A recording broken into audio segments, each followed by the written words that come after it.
Hola gente de Fútbol Champán, hoy estamos en un video especial, hoy vamos a entrevistar a Junior Miani, o vamos a conversar en Sí, verdad, en verdad ¿no? conversar. Porque es un periodista de investigación, hincha de Alianza, que yo lo conozco porque hace muchos años yo tuiteaba sobre el sistema concursal, no solo de Alianza, sino de todos los clubes, y en verdad nadie me da bola. O sea, toda la historia de Gremco, toda la historia de Susana Cuba, Bustos y todo, siempre la tuiteaba, y el único que me respondía era Este Junior. señor. Sí, y creo que yo también te respondí, era el único que te respondía a ti Sí, en los días del 2020. 2000 antes. Antes, sí, desde Antes. Cuba, desde el 15 y 16. Exacto. ¿Por Ujú, qué? Porque siempre hubo un pero con el sistema concursal, que es un sistema concursal especial para los clubes deportivos, que en este caso se cogió Alianza, la U, o los obligaron a ujú. cogerse, mejor dicho, ¿no? Alianza, la U, Boys, Cienciano y Melgar. De esos clubes, el gancho era, vamos a crear un sistema concursal especial, porque no es un sistema concursal donde te pueda liquidar, donde yo te voy a poner una tasa de interés muy alta, va a ser una tasa de interés que va a poner Sunat, porque en ese entonces todos eran administrados Ujú, por Sunat, incluido la U, que después ujú. pasó a Gremco. Que era entre 2.7 y 2.9%. Era entre 2 y Ujú, 3%, exacto. Pasaron muchos años y Gremco pasó por la U, tuvo un desastre deportivamente y luego Alianza transfirió sus acreencias, al igual que Cienciano y que Melgar. Y Alianza cuando transfiere sus acreencias entran personas que nadie les pidió que compren las acreencias a Sunat y dicen estamos invirtiendo. Pero una inversión no era por un 2% de tasa. O sea, no sé, tú eres justo un periodista económico. sería mucho más rentable meterlo en el plazo fijo del banco que peor tasa te dé. Así de simple. O sea, Claro. el banco que menor tasa te da 3% más o Pero menos. era porque era Sunat Pero es porque era los... Sunat. Exacto. Ujú. Entonces, luego de eso, Sunat transfiere a un primer fondo blanquiazul, porque vamos a hablar en este caso del sistema concursal de alianzas. Transfiere, después de una época de bonanza con Bustos y con Rato, transfiere La creencia. esa Ujú. creencia a un fondo blanquiazul que decía que era para evitar que unos españoles compren, me acuerdo en la época, Era el rumor de que había un grupo claro, un español, grupo tal. español y que mejor comprarlo con gente identificada de alianza. Así como en el 2000 se decía que los mexicanos iban a comprar la U. Y no Claro. lo impidieron, ¿no? Y siempre van a existir esas noticias, pero bueno, en este caso transfirieron, nadie les pidió, pasó un 2020 fatídico, pero ellos no alzaron la tasa de interés, no tuvieron las mejores decisiones, después bicampeonaron, no lo vamos a negar, Ujú. pero eran más o menos gente identificada. Y luego de eso ahora aparece otro nuevo fondo, pero tiene mucha relación con el primer fondo. Y no se sabe si hay uno, dos o tres fondos. Entonces, de todo eso vamos a hablar con Junior. Perdóname por la introducción tan larga, pero creo que es como que a la gente que explicarle un poco al inicio.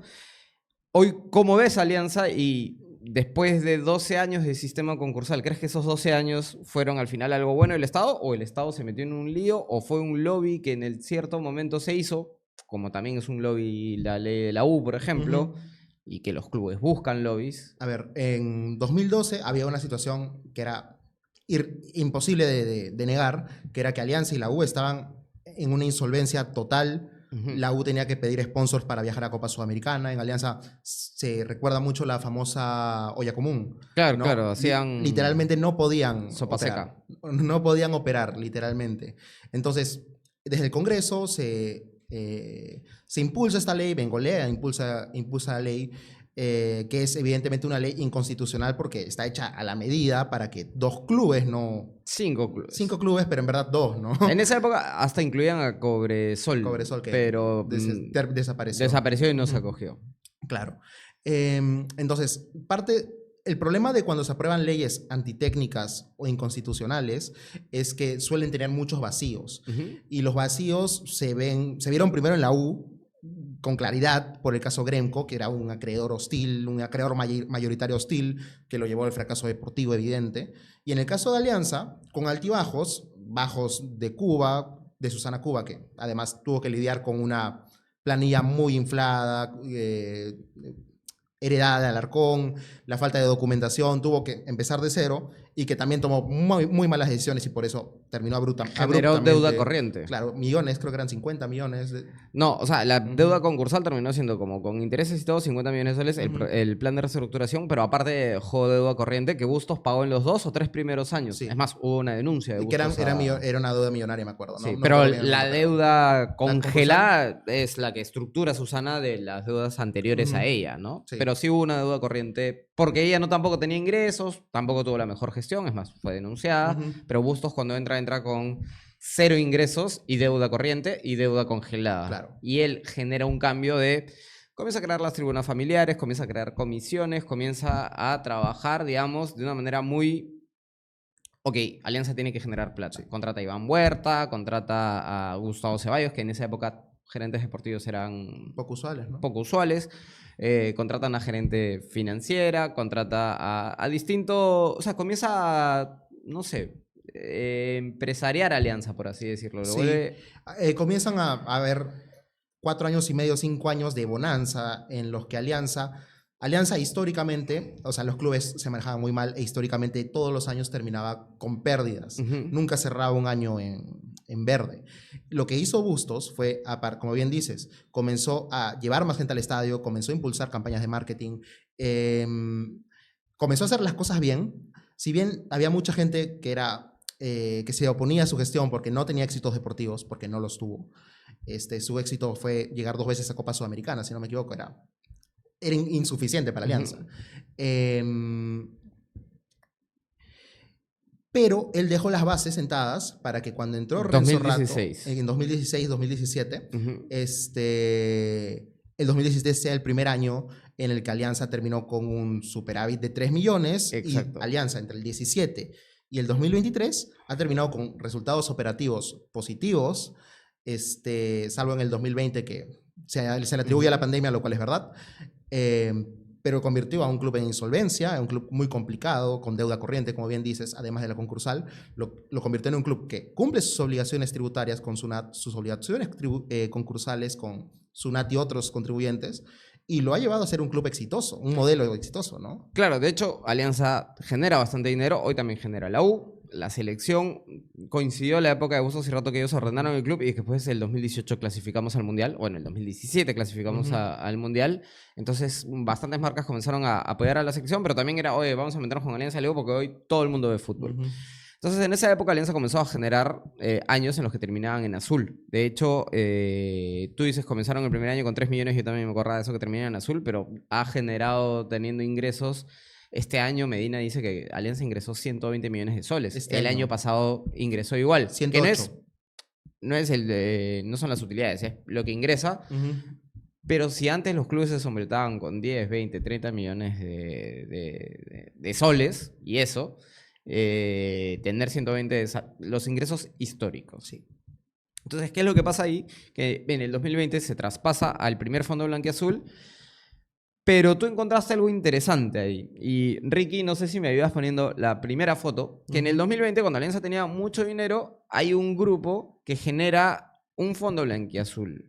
Que ese grupo lo hacemos para más o menos encontrar la correlación. Ese grupo es Coril. Sí. Entonces, Coril, ¿qué es Coril? Coril es un fondo de inversión. Coril es una empresa que busca capitales, los maneja, los administra buscando mayor rentabilidad. Esa es Ujú. su función básica. Coril no solamente administra el Fondo Blanquiazul, pero sí es donde se constituye en el 2019 y el fondo finalmente compra la credencia de SUNAT y es el nuevo principal acreedor de Alianza desde el Ujú. 2020 hasta la fecha. Claro. Eso de ahí cambia totalmente la figura. ¿Por qué? Porque antes hablábamos de los administradores, Cuba, Rato y Bustos. Ellos Ujú. eran nombrados por el presidente de la Junta de Acreedores, o la Junta de Acreedores en su mayoría, es decir, por SUNAT y probablemente un aliado o dos aliados. Puede ser los laborales, etcétera. Claro. Los acreedores laborales, etcétera, ¿no? ¿Qué pasó cuando compra el Fondo Blanquiazul? El Fondo Blanquiazul compra las acreencias buscando ser el máximo acreedor, lo cual le permitía, por ley, ser los encargados de nombrar a un administrador. Claro, Con, pero lo que dice, o sea, lo que dice la ley es, ok, los acreedores, para que la gente que por ahí no entiende mucho, es todo aquel que Alianza le debió plata hasta el 2012. Hasta el 2012. Hasta el pues, ¿no? 2012. Entonces, el que más debía plata era Sunat. Después estaba, no sé, promotora Blanquiazul, Grupo Pegaso, Carlos Franco, etcétera, etcétera, etcétera. Pero Sunat siempre tuvo más de las 2/3 partes, que es el 66%. Si tú tienes más del 66%, tú votas y lo que tú dices se hace. ¿Por qué? Porque es la mayoría que te dice la ley necesaria para adoptar un plan de reestructuración. Pero ese acreedor, según la ley, no se puede meter en decisiones diarias, directas ni nada. Lo que hace el acreedor es nombra una junta de acreedores. A mí me deben 20, a ti te deben 10, al otro le deben 100 y todos nos juntamos y después se vota en mayoría, el que tiene más del 66%, quién es el administrador. Y el administrador nos tiene que rendir cuentas de, oye, te voy a pagar tu plata en determinado tiempo, esto se va a hacer con el club y ya. Eso es lo que dice la ley. Eso es lo que dice la ley. El acreedor, en ese caso Sunat en ese tiempo, no se podía meter en decir, oye, contrátame a Rengifo en esa época porque me gusta. No. Por ejemplo, hablemos de lo que conocemos, lo que es público. A ver, Beto da Silva tiene fotos con Diego González Posada.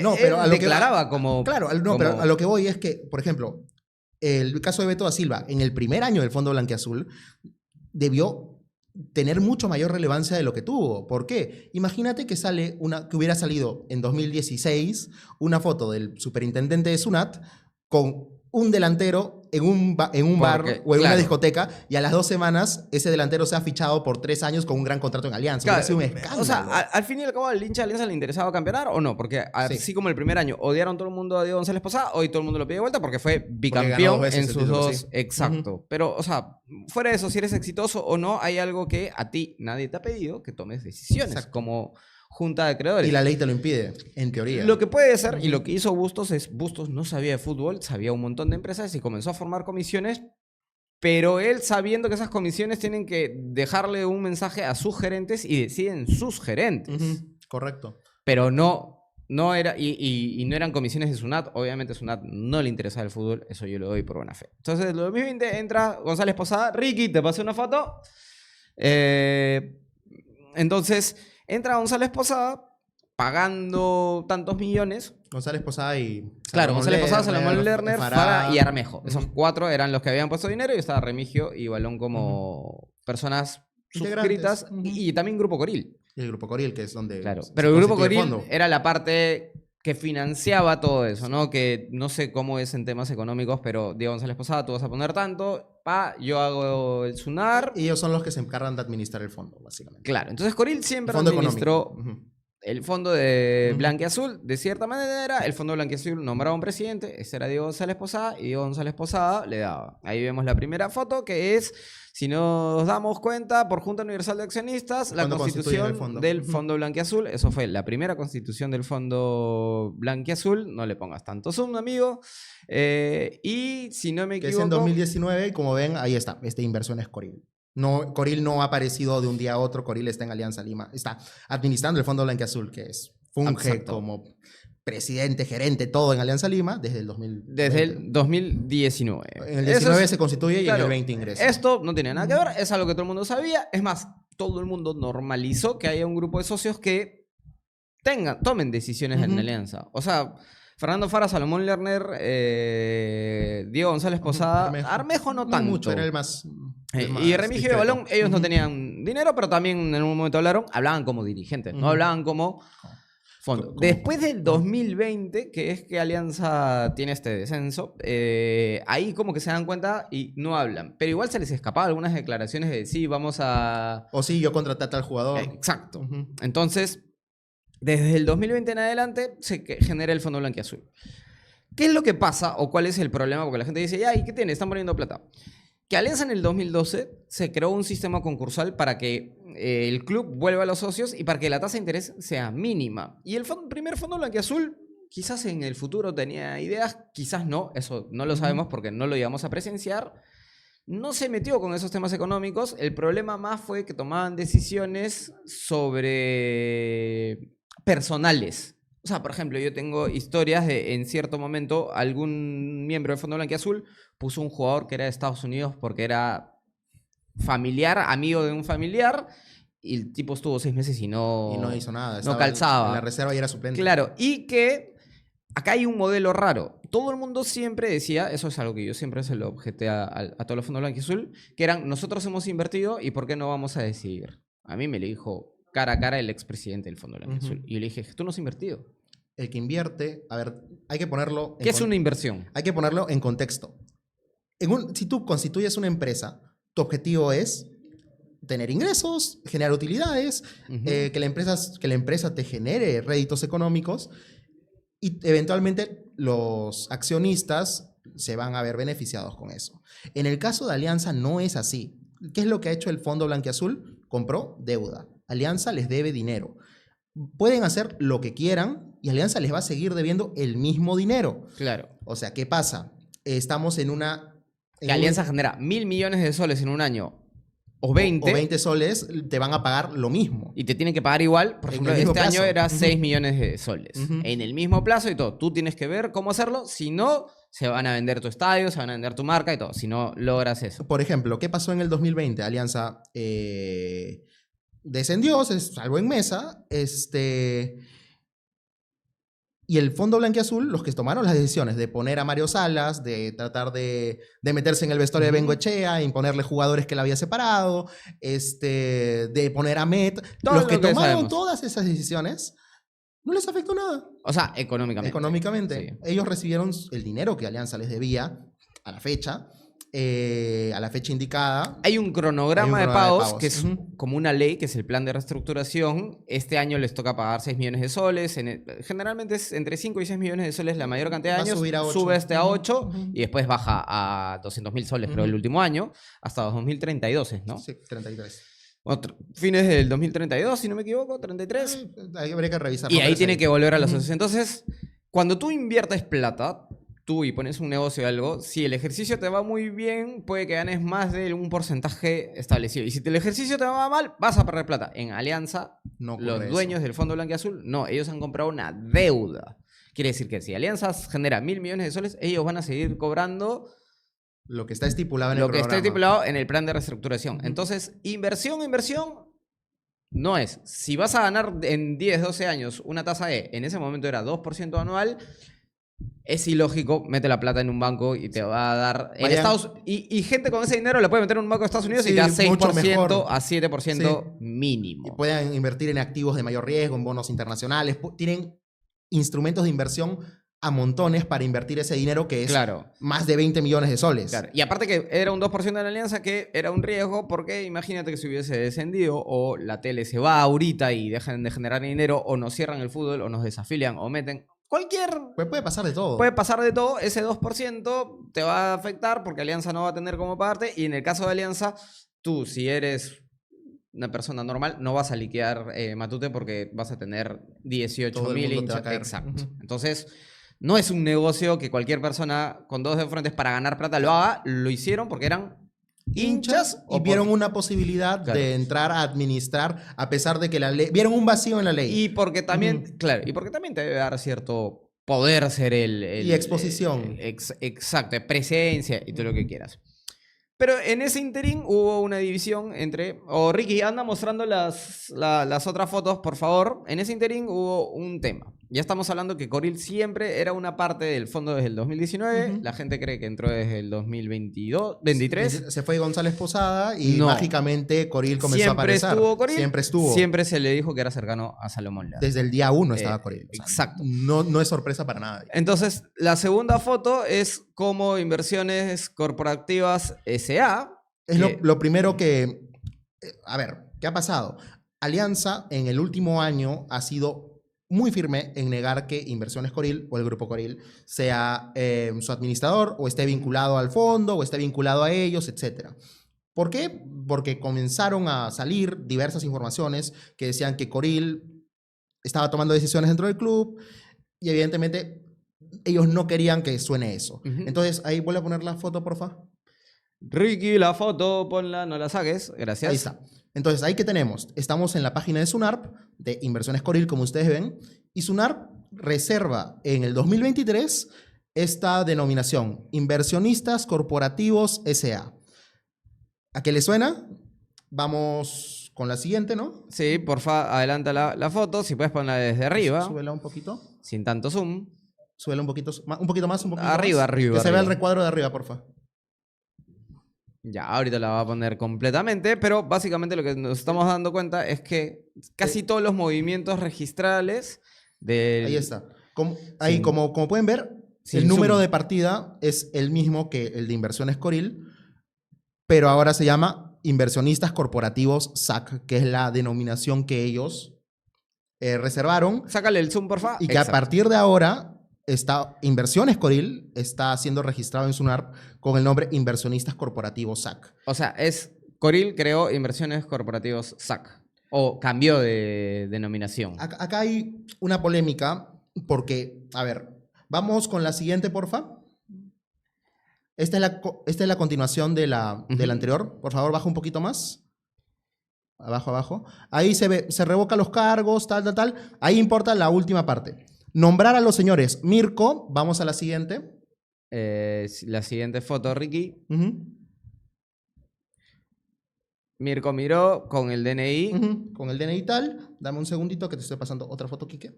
Dale. Ahí está. Ese también mándale, porfa. Mirko miró con tal.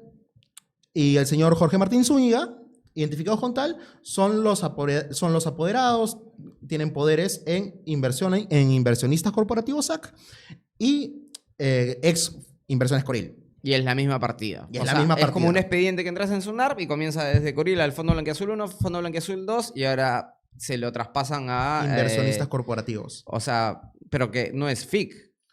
Ahí viene el tema. Si nos ayudan con la foto anterior, con la foto que le acabamos de pasar. Ah, ya. Y ahora pon la Ujú. última foto que te pasé, Ricky, ahorita.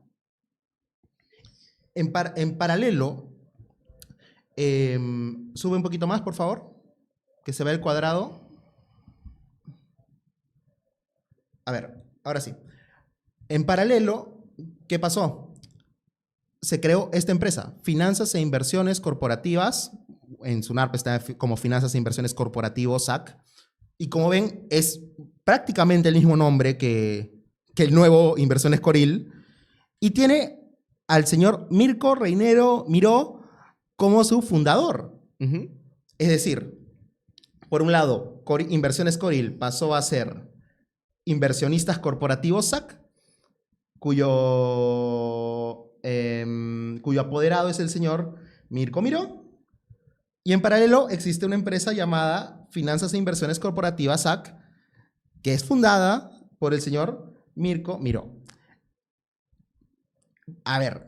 No, y nosotros ya habíamos mostrado justamente que hoy el Fondo Blanquiazul está siendo el apoderado, le voy a pasar la foto ahorita a Ricky, por Mirko Miró en el 2023 y por FIC desde el 2024.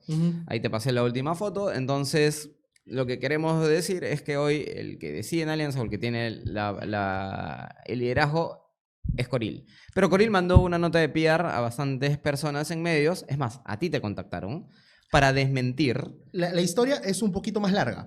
La vez pasada yo conté casi todo esto en Fútbol Champán y mencioné que era con un amigo el que había hablado y el que habíamos dedicado.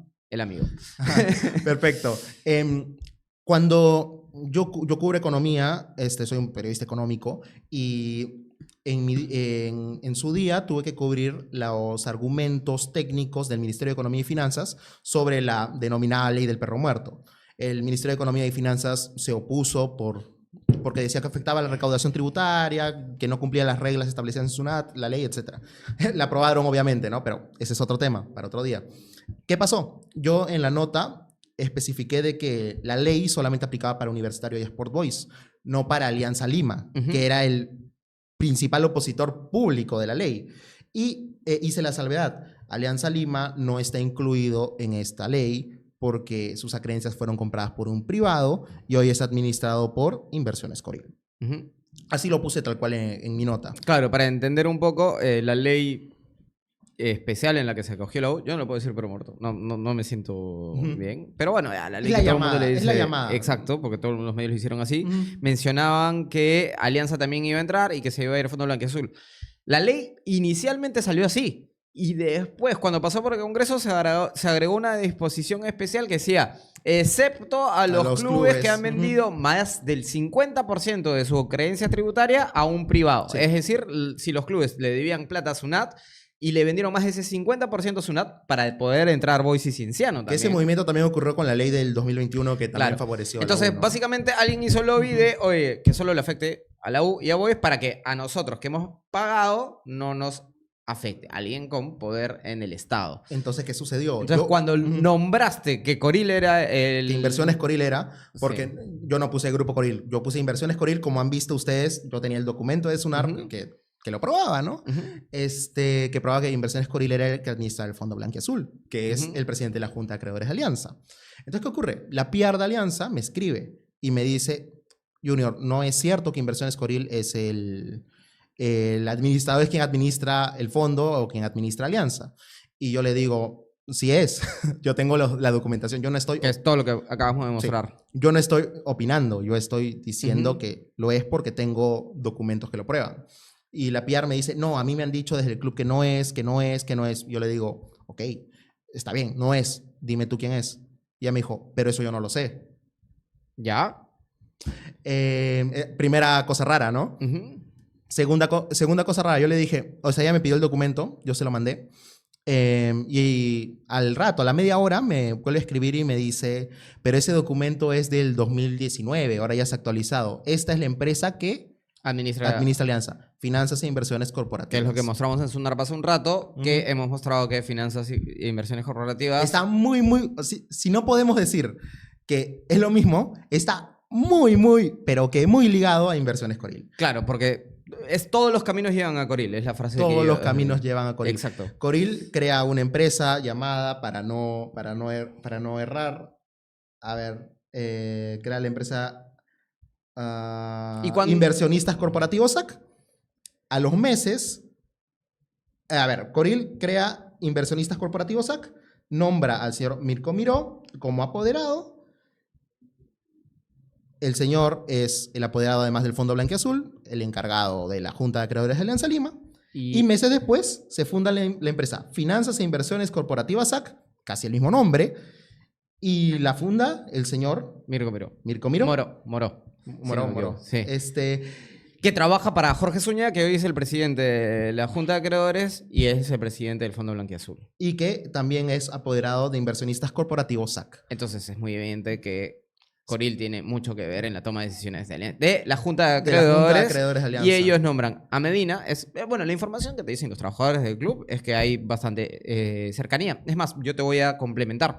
En el 2023, porque es el año pasado, en mayo, que es cuando nombran a Mirko Miró el nuevo presidente de Fondo Blanquiazul, es donde Diego González Posada comienza a perder todo lo que es el Fondo Blanquiazul. Sí. Entonces entra en ese caso Sabogal, pero es nombrado por Coril y un grupo de inversionistas que en esa teoría el negocio más o menos lo había presentado Sabogal.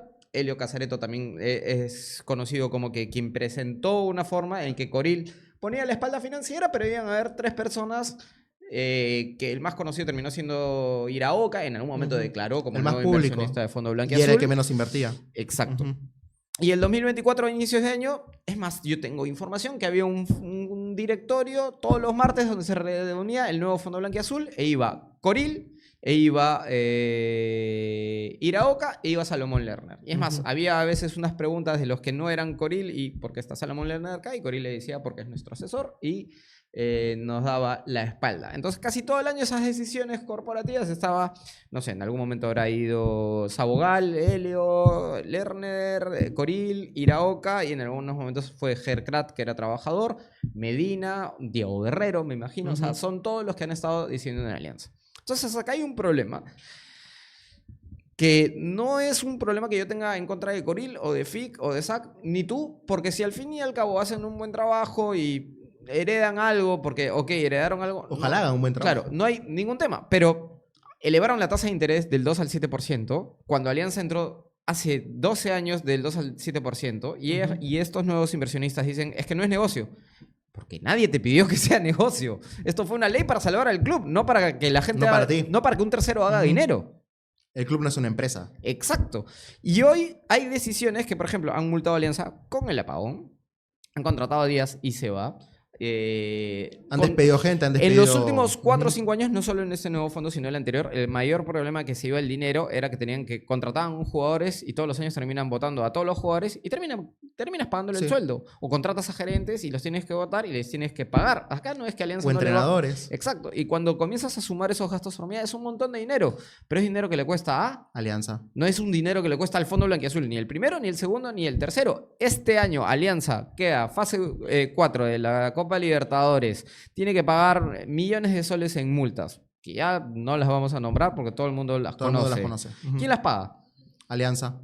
No las paga FIC, no las paga el señor... La Junta de Acreedores, no solo FIC, sino Sunat con un poquito, Carlos Franco con un poquito, van a cobrar lo mismo que si Alianza hubiese quedado primero, que si Alianza hubiese quedado segundo o si Alianza queda séptimo. Entonces hoy Alianza la dirige gente que no tienen, digamos, estudios de fútbol ni de nada. Entonces van a terminar teniendo errores, perdiendo plata. O sea, que se entienda que nosotros no estamos diciendo, no, que esta gente no tendría por qué estar aquí. Ya, tú compraste la deuda. No, ya están. Por eso, o sea, nosotros ya sabemos que están, es raro, van a seguir ahí. Pero, a ver, ustedes tienen que entender que esto de acá no es su empresa. Ustedes no son accionistas. Ustedes no son... El dinero que ustedes ponen no lo pierden por sus decisiones o el trabajador que ustedes despiden no termina afectando la ley laboral, que es muy rígida en Perú, que les obliga a pagar mucho a cada trabajador despedido arbitrariamente. No los afecta a ustedes. Afecta directamente a Alianza. Y Alianza no es una empresa. Alianza es una institución que representa a millones de peruanos. Exacto. O sea, ustedes pueden comprar la deuda. Alianza les debe dinero, pero ustedes no son Alianza. Alianza se debe a sus hinchas y la verdad es que han pasado varios años en los que no hay proyecto, en los que no hemos visto al club avanzar y hemos visto una secuencia de toma de decisiones malas administrativamente que lo que han hecho es petardear los cimientos de una institución que está en su mejor momento económico y que no parece ir a ningún lado. Por ejemplo, acá tenía la data de los resultados operativos de Alianza en los últimos años. El resultado operativo en el 23 fue 6 millones de soles menor que el del 2022.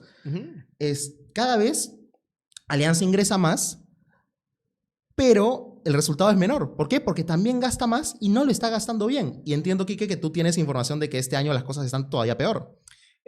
Sí, hay un tema de que están preocupados porque no han alcanzado la fase de grupos de la Copa Libertadores y no tienen dinero. Y hay bastantes cosas, o sea, no tienen el mismo dinero que ellos habían presupuestado tener más que este 2024. O sea, va a ser el primer año en el que el 2025 por ahí no se espera ingresar igual que el 2024.